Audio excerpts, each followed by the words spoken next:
Senhor, irmãos, você está no canal Apocalipse 3:10.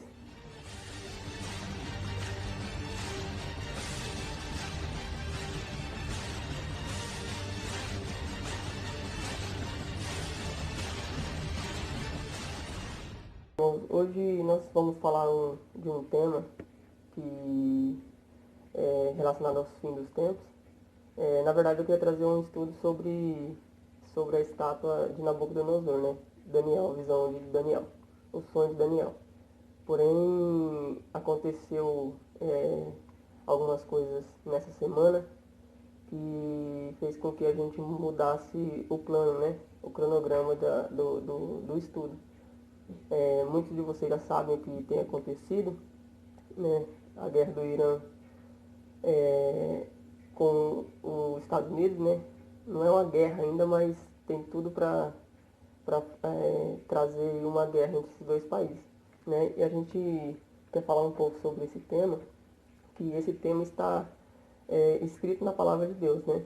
O importante é a gente entender que tudo que está acontecendo, tudo que vai acontecer, a Bíblia já relata já milhares de anos atrás. Então a Bíblia ela é o livro mais antigo, né?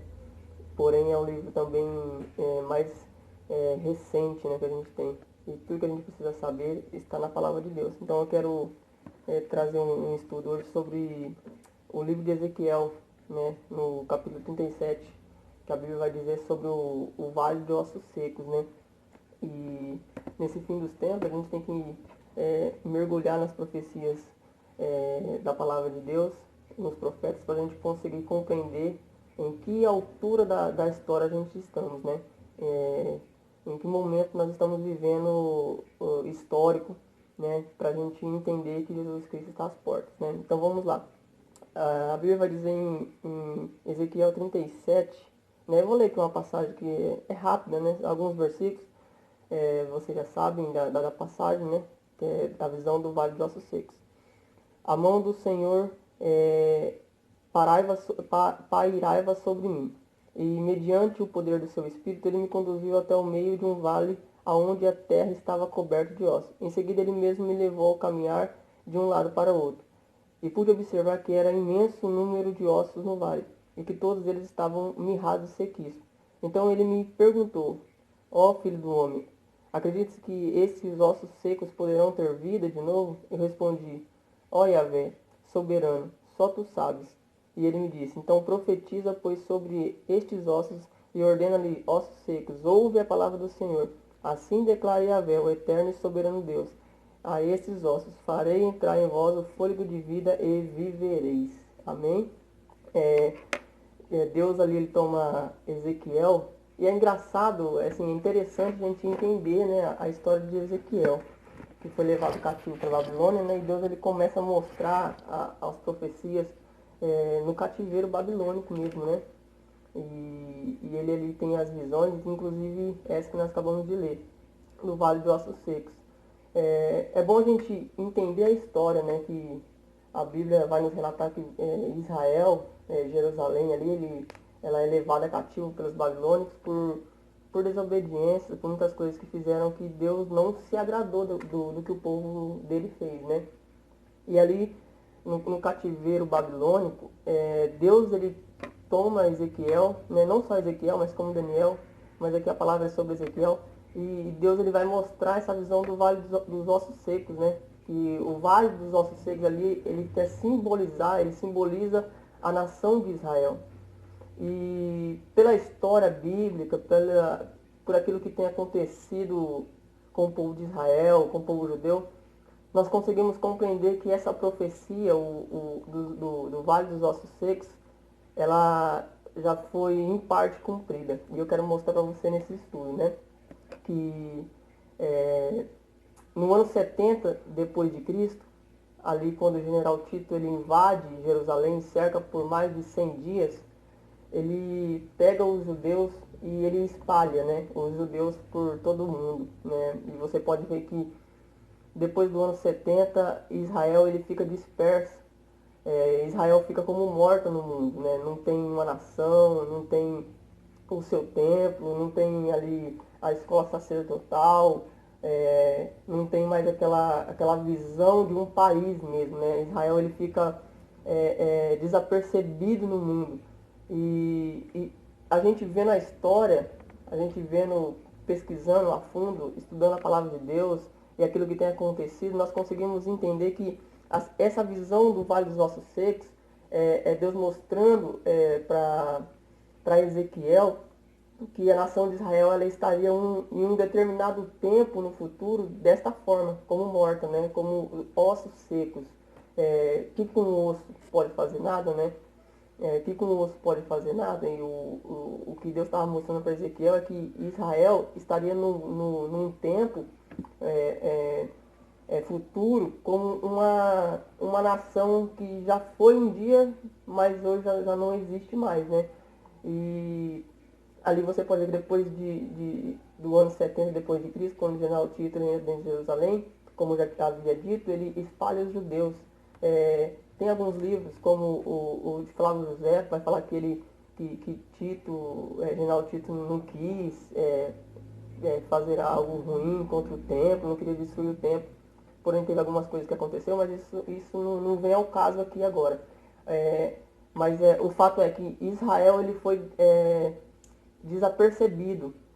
Israel ele foi disperso pelo mundo, né? Ficou longe da sua pátria, não teve mais a sua terra. Aí, quando nós conseguimos ver a história, é engraçado e até interessante que depois da Segunda Guerra Mundial, Hitler, né, mata milhões de judeus.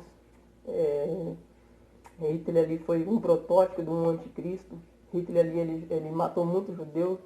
E depois desse massacre de judeus ali, vai haver uma resolução da ONU, né, onde eles começam a ter uma votação interna ali e começa a ter vamos dizer assim, uma compaixão com os judeus, né? E pelas pesquisas a gente vai conseguindo entender ali que naquela época da resolução da ONU, quem presidia essa votação era um brasileiro chamado Oswaldo Aranha, né? É até orgulhoso para o nosso país ter ali um representante brasileiro ali que teve ali o voto nas suas mãos para poder dar um voto Minerva, né, para Israel se tornar nação novamente. E você pode ver ali que dia 14 de maio de 1948, Israel se torna nação de novo, né, por um voto brasileiro que presidia ali a Nações Unidas naquela época, né?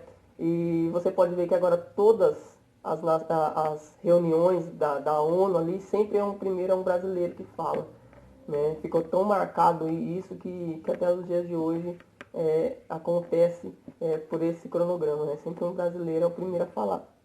E a gente vendo ali que essa profecia de Ezequiel, se você continuar lendo o capítulo 37, você vai ver que o profeta ele profetiza ao espírito de letra minúscula, né, que é o espírito, o fôlego de vida, e diz o espírito, vem dos quatro cantos e entre nos ossos ali e faz esses ossos reviverem, né? Deus mandando Ezequiel profetizar para que o fôlego de vida entre novamente naqueles ossos que estavam sequíssimos, né? Deus disse que estavam sequíssimos. E uma parte da profecia ali em 1948, 14 de maio mais precisamente, aconteceu essa profecia, que Israel voltou a ser nação, tornou a ser nação, né? E isso é muito interessante para os nossos dias, porque essa profecia de Ezequiel 37 é uma profecia muito importante para nós entendermos que nós estamos vivendo os fins dos tempos, né? Nós estamos vivendo os últimos dias da igreja na Terra. E a gente pode fazer um paralelo ali com a parábola da figueira que Jesus contou, né, nos evangelhos, que Jesus diz que para a gente olhar para a figueira, algumas pessoas vão dizer que a figueira, né, ali vai trazer um respaldo sobre a igreja, mas eu não defendo essa visão. Eu defendo que a figueira é Israel, por várias passagens da palavra de Deus, que sempre usou Israel como figueira. Então ali quando Jesus falou para a gente olhar para a figueira é Israel, porque Israel é o relógio de Deus, né? Olhar para a figueira quando seus ramos brotam, quando as suas folhas começam a brotar, vocês saberão que está próximo o verão, né? E aí Jesus vai dizer assim que não passará essa geração sem que todas essas coisas aconteçam. Que coisa? Aquilo que ele vinha falando sobre o princípio das dores, a grande tribulação, até a volta de Jesus, né? Então ele diz que não passará essa geração. Que geração? Aí tem muitas pessoas que interpretam errado.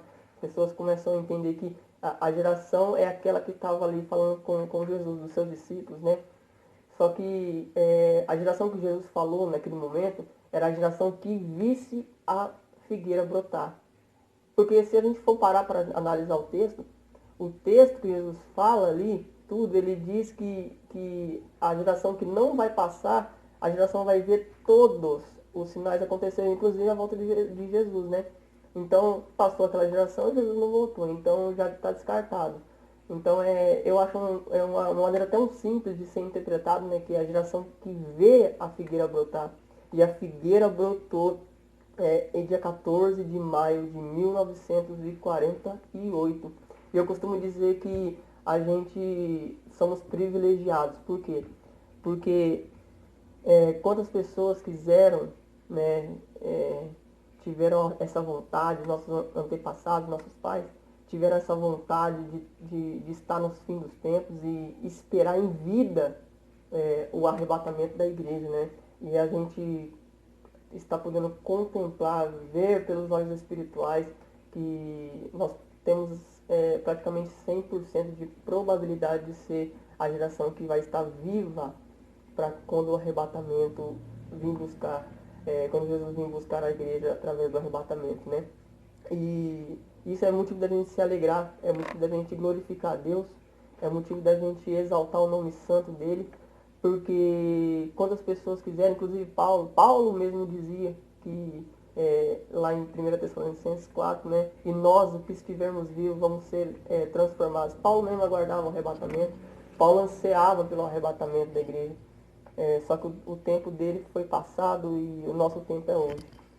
E infelizmente as pessoas estão dormindo, as pessoas estão adormecidas, inclusive numa pregação muito que as pessoas falam aí, que o evangelho tem que ser pregado, Mateus 24:14. E esse evangelho do reino vai ser pregado em todas as nações, então virá o fim. As pessoas usam esse versículo para dizer que o evangelho tem que ser pregado no mundo inteiro para Jesus voltar. Entenda, mas essa passagem não está dizendo isso.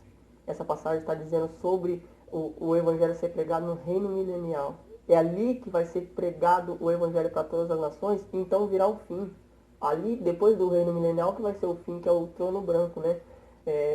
Se fosse o fim, seria o trono branco agora, mas não é. O arrebatamento ele não é o fim. O fim é lá no trono branco. E as pessoas ficam adormecidas nessa pregação e vivem uma vida de qualquer jeito, não se consagra mais, não tem mais vida com Deus, não tem mais vida de oração, não tem mais vida de consagração com o Pai.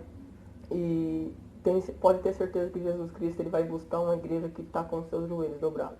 Você pode ter certeza que Jesus Cristo ele vai buscar aquele que está vigilante e que está atento por aquilo que está acontecendo no mundo, aquele que está orando, aquele que está buscando, rogando por pessoas serem salvas, aquele que está fazendo a obra com amor, não apenas fazendo por fazer, mas fazendo por amor ao Evangelho, por amor às almas, né? Então é aquilo que eu digo, nós fomos salvos pela graça, porém não foi de graça. E também eu costumo dizer que um salvo, ele não é salvo pelas suas obras, porém um salvo faz obras, né? Não tem como uma pessoa que é salva, ela não fazer obras, porque está dentro dela a salvação e ela quer que outras pessoas sejam salvas, né? Então eu quero dizer para você, meu irmão, minha irmã, não sei de onde você vai estar me assistindo, eu não sei qual a situação que você está passando, mas entenda que nós estamos vivendo os últimos dias da igreja na Terra. Entenda que de Deus, que Jesus Cristo está levantando uma geração de profeta para pregar o Maranata, para pregar que Jesus Cristo está voltando, para pregar que Jesus Cristo está às portas, para pregar que as profecias estão se cumprindo diante dos nossos olhos, mas cada vez que as coisas acontecem diante das nossas vistas, parece que as pessoas ficam mais cegas. Parece que as pessoas querem pregar mais sobre prosperidade do que sobre pecado, sobre salvação, sobre arrependimento. Mas eu louvo ao Senhor que Ele tem levantado pessoas que têm esse desejo no coração de pregar o arrebatamento da igreja, pregar sobre o Maranata, né? E vamos continuar aqui sobre a profecia do Vale dos Ossos Secos. E quando Ezequiel ele profetiza ao Espírito, a Bíblia diz que os nervos começam a tornar de novo forma naqueles ossos. Começou a ficar em pé, ficou um exército grande, numeroso de pé diante de Ezequiel na visão, né? E esse levantar e esse tanto de pessoas ali que mostra na visão, novamente Deus trazendo o povo de Israel de novo para a sua terra. E desde 1948 os judeus estão voltando para a terra. Muitos judeus estão deixando suas propriedades, estão voltando para a terra de Israel, estão fazendo novamente Israel um país de renome, um país onde as pessoas conseguem ver que tem um desenvolvimento muito grande. Israel hoje tem ele é desenvolvido, é um país que não precisa de recursos exteriores, ele mesmo consegue se manter. A gente fica triste, né, que as pessoas não conseguem entender a palavra de Deus. A palavra de Deus está aí para todo mundo ler, estudar, buscar em oração a Deus, que Deus traz a revelação para a gente. E as pessoas não conseguem ver o que está escrito na palavra de Deus, né? E tem uma profecia lá em Isaías, rapidinho aqui, Isaías 66, versículo 8. Olha o que Isaías vai dizer. Ora, quem já ouviu algo assim? Quem já presenciou tal acontecimento? Assim pode uma nação nascer em um só dia? Pode-se dar à luz a um povo de uma hora para outra? Pois Sião ainda estava em trabalho de parto quando deu à luz a seus filhos. Olha que tremendo. A profecia de Isaías 66, versículo 8, estava dizendo sobre a nação de Israel tornar-se novamente uma nação em um dia. E esse brasileiro Oswaldo Aranha, em uma canetada, em um só dia, ele acrescenta ali, ele escreve que Israel se torna nação mais uma vez. Glória ao nome de Jesus por essa palavra. Louvado seja o nome do Senhor, pela profecia, que a profecia ela vai se cumprir. A profecia ela se cumpre. Basta nós estarmos com nossos ouvidos e nossos olhos abertos para podermos entender aquilo que Deus já falou aos nossos antepassados, aos profetas, aquilo que Deus já vem falando para a gente, mas a gente não consegue enxergar porque muitas vezes nossas mentes estão aqui, estão firmadas na terra. Enquanto Jesus Cristo disse para a gente colocar a nossa fé, buscar as coisas que são de cima, né? Mas a gente consegue entender por isso, né? A gente consegue entender isso. E essa passagem de Ezequiel 37, ela já tomou uma proporção de uma parte comprida ali, né? E aonde Ezequiel ele traz essa visão do Vale dos Ossos Secos, onde Deus usa Ezequiel para falar essa passagem, essa profecia. E nos dias de hoje começou essa guerra do Irã, né? Dos Estados Unidos com o Irã. No meu entender, eu creio que não vai ficar somente nisso. E o presidente Donald Trump, ele mandou executar, né, esse Suleiman, se eu não me engano é assim que se diz o nome dele. Ele era o segundo mais importante do Irã. Você vê como que as coisas acontecem da maneira que o Eterno ele deixa gravado nas Escrituras. As coisas acontecem da maneira como está escrito na Palavra de Deus. Porque essa guerra que pode desencadear de alguns dias, alguns meses para frente, ela está simbolizando, ela está trazendo sobre a guerra aqui ó, de Gog e Magog, que já é no capítulo 38, um capítulo a seguir de Ezequiel, depois da visão do Vale de Ossos Secos, né? Porque a gente que consegue ali entender a palavra de Deus, você lendo a palavra do Senhor, você consegue entender que os países árabes ali, Irã, porque o Irã foi mudado de nome, né? Na verdade é a Líbia, né? Se eu não me engano. ele era Pérsia, perdão, era Pérsia, chamava Pérsia, agora é Irã, aqueles países ali que a Bíblia chama de o príncipe de Meseque, Tubal, os filhos lá de Noé, Cã e Jafé, sem Cã e Jafé, aqueles povos ali do Oriente, do Norte, do Oriente Médio, né, que vão ali entrar para tentar exterminar Israel. E a minha visão, o que eu estou vendo nesse âmbito, o que está acontecendo no mundo, é que esse ataque de Donald Trump nesse rapaz, nessa morte aí que teve, eu estava ouvindo agora há pouco que ele fez isso para trazer uma certa segurança, porque diz que esse rapaz queria trazer um terrorismo, né, contra Israel. Então foi meio que uma precaução, né, matar esse rapaz. Mas aí eu só acredito que foi o estopim, só acredito que foi o estopim foi aceso. E qualquer hora a bomba pode explodir. E eu quero falar um pouco sobre essa guerra de Gog e Magog, porque essa guerra de Gog e Magog ela traz ali sobre o fim dos tempos, e parece que é tão difícil as pessoas entenderem que nós estamos vivendo nos últimos dias, porque essa profecia contra Gog e Magog, essa guerra de Gog e Magog, na verdade, é uma guerra que vai acontecer nos finalmente da igreja na terra. Na verdade, essa guerra ela vai acontecer após, no meu entendimento, após o arrebatamento da igreja. Para você ver como que está tão próximo a volta de Jesus, para você ver como está tão próximo a volta de Jesus para buscar a igreja, que essa guerra ela se dá por acaso depois do arrebatamento da igreja, né? A gente não está aqui para dizer datas, não está aqui para estipular tempos da volta de Jesus Cristo, mas a gente consegue entender. É aquilo que Jesus disse para os seus discípulos, né? Vigiai e orai.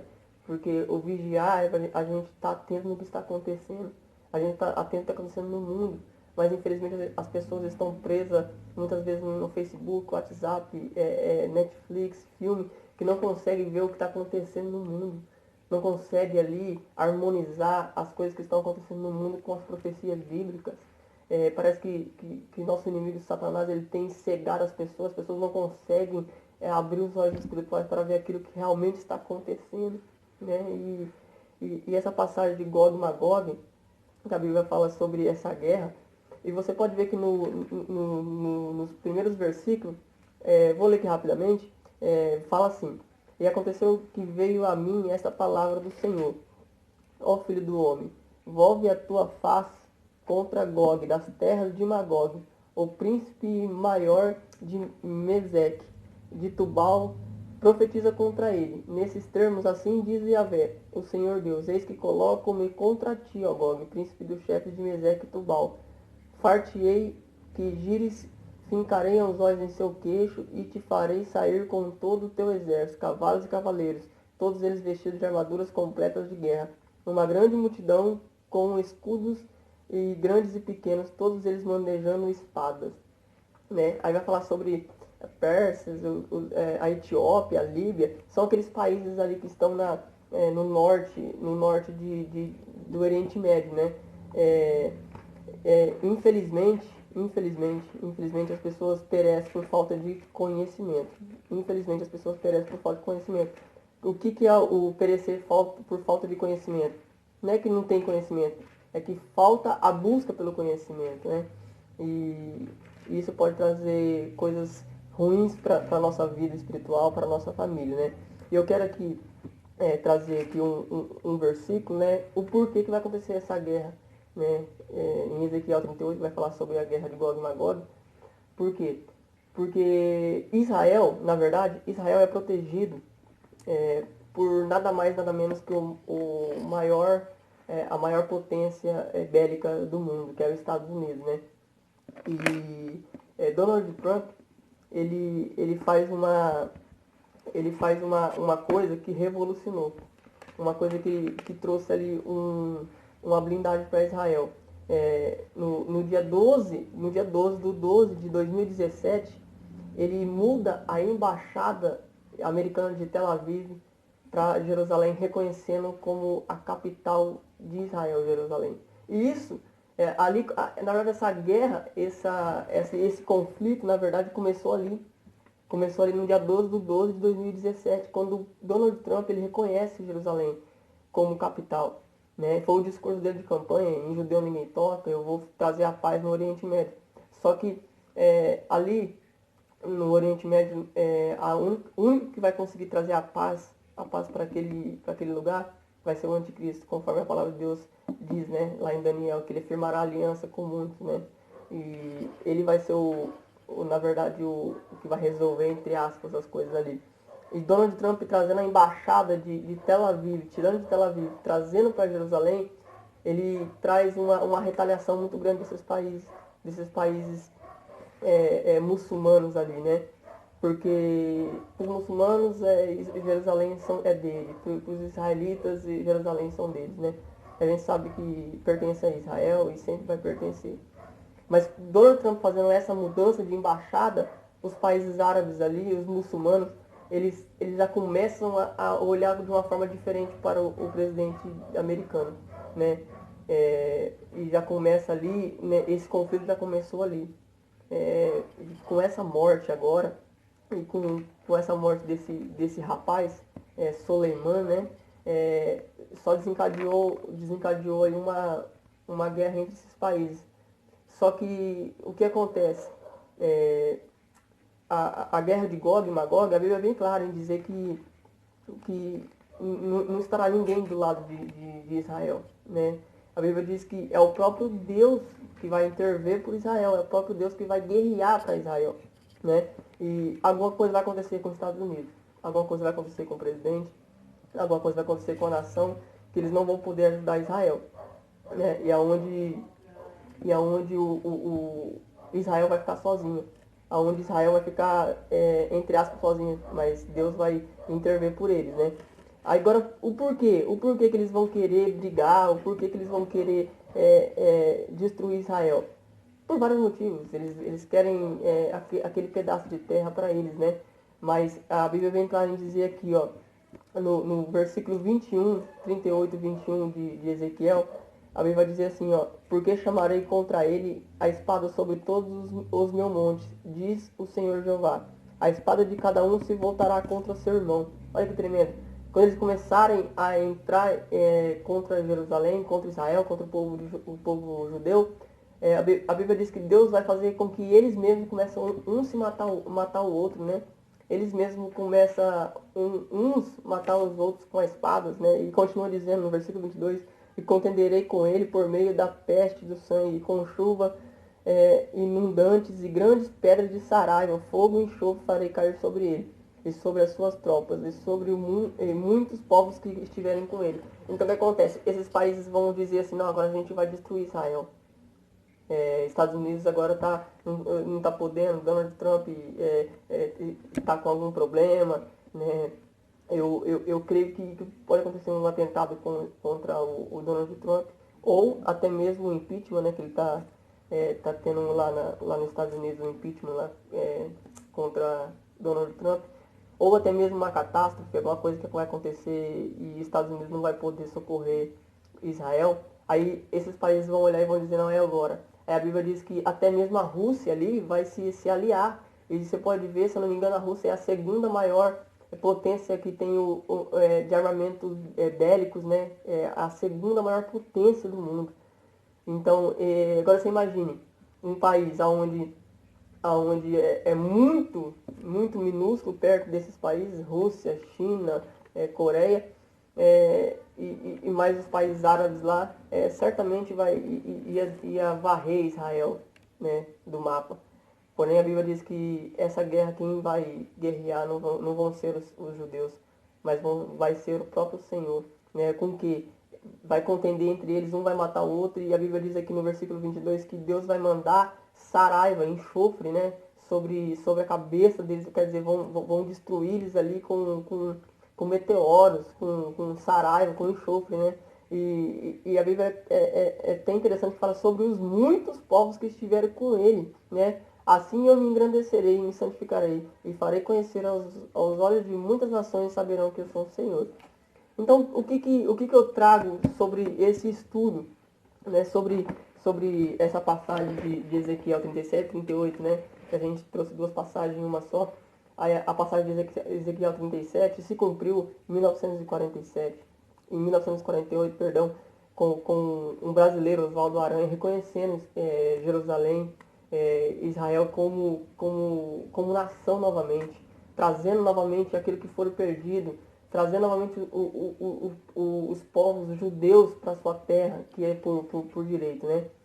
E assim, é uma profecia que está aí para todo mundo ver, é uma profecia que está aí para todo mundo enxergar, porém as pessoas não conseguem entender. Se você perguntar, a gente fica até triste, se a gente for perguntar para alguns cristãos, né, a gente tem que dizer em aspas, é, quando que Israel se tornou nação novamente, muitas pessoas, praticamente 90%, não vai saber dizer. Porque não tá inteirada, não está por dentro do assunto que está acontecendo. E é muito importante porque o que a gente tem que seguir como padrão na vida cristã é as profecias bíblicas, é o que está registrado na palavra de Deus. Porque se nós somos levados por coisas que um falou, o outro falou, e a gente não for examinar as escrituras, nós vamos ser levados por qualquer vento de doutrina e vamos acabar muitas das vezes até mesmo desacreditando do poder de Deus. Mas quando nós estamos com a nossa fé firmada em Cristo, com a nossa vida de santidade, entendendo o que está escrito na palavra de Deus, tudo fica fácil, tudo fica claro aos nossos olhos. Não precisa mais ninguém falar, porque você já viu na palavra de Deus aquilo que já vinha mencionado já há milhares de anos, né? E quando Deus ele vai trazer essa guerra, ele vai destruir esses países ali muçulmanos ali do norte do Oriente.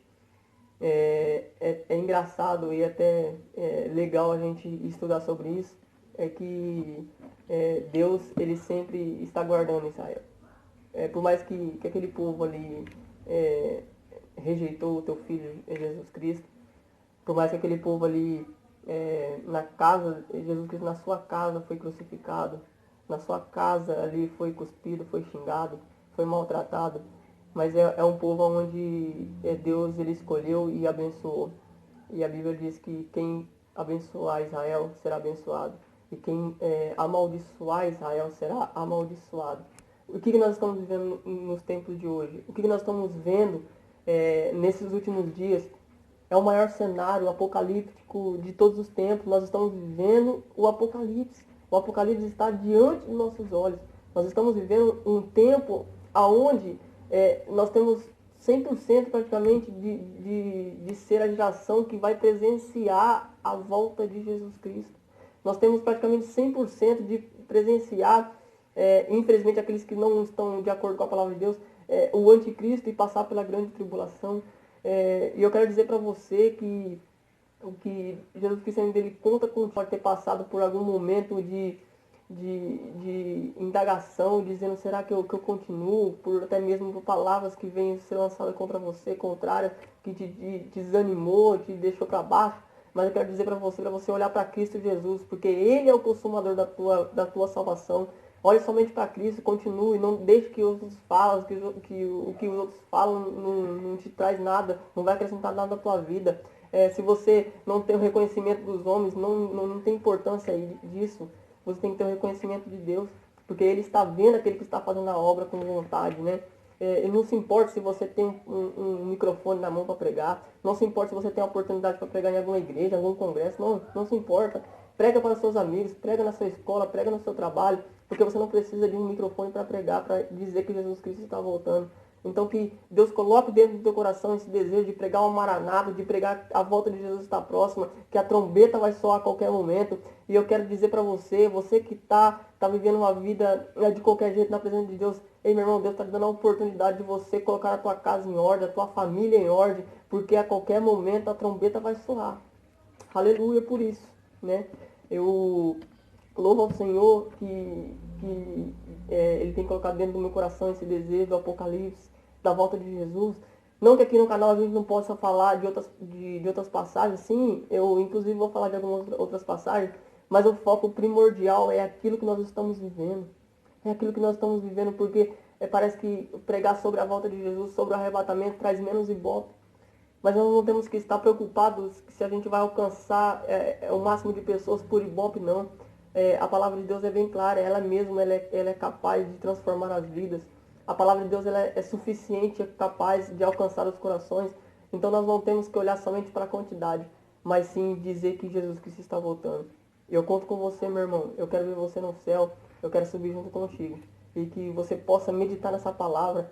Vai ali, abre a tua Bíblia, Ezequiel 37, Ezequiel 38. Você consegue memorizar, você consegue entender que as coisas que estão acontecendo hoje estavam descritas na palavra de Deus há milhares de anos atrás. E nós estamos vivendo os últimos dias da igreja na terra. Eu vim aqui para te dizer hoje.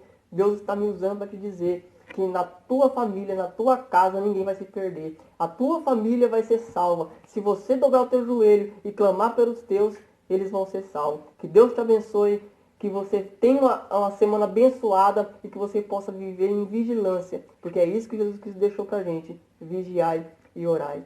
Amém? Que Deus te abençoe em nome de Jesus.